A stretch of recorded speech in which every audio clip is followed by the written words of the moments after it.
एक राज्य में एक बार एक सन्यासी आया और सीधा राजा के महल में चला गया। उस सन्यासी की वेशभूषा को देखकर राजा के किसी भी सिपाही ने उसे अंदर जाने से नहीं रोका।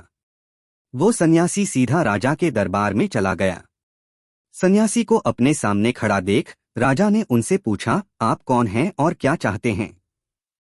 सन्यासी बोला, मैं एक आध्यात्मिक गुरु हूँ और प्रवचन देने के लिए दूसरे राज्य जा रहा था, लेकिन अब दिन ढलने को आया है तो मैं आज रात आपके महल में ही रुकूंगा। रात बिताने के लिए बस में थोड़ी जगह चाहता हूँ। सन्यासी की बात सुनकर राजा बोला, ये एक राजा का महल है, कोई विश्राम स्थल नहीं जो आप यहाँ रात में रुकना चाहते हैं। आप बाहर जाइए, वहां रहने की आपको कोई ना कोई जगह मिल जाएगी।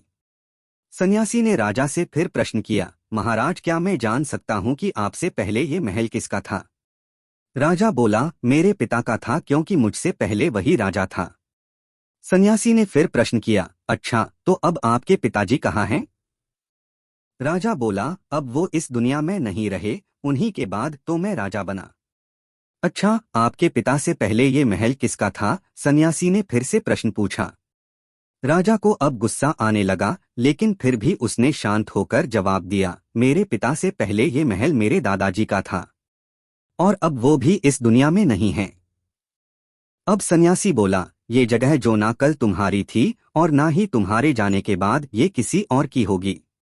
इस संसार में लोग कुछ ही समय रह पाते हैं और फिर चले जाते हैं। जहां हम अपना समय बिताते हैं वही हमारा विश्राम स्थल है। ना तुम इसे अपने साथ लेकर जा पाओगे, ना ही कोई और। बताओ, ये महल एक विश्राम स्थल नहीं है तो और क्या है? राजा उनकी बात समझ गया और हाथ जोड़कर माफी मांगने लगा। उसने सन्यासी को रुकने को जगह दे दी।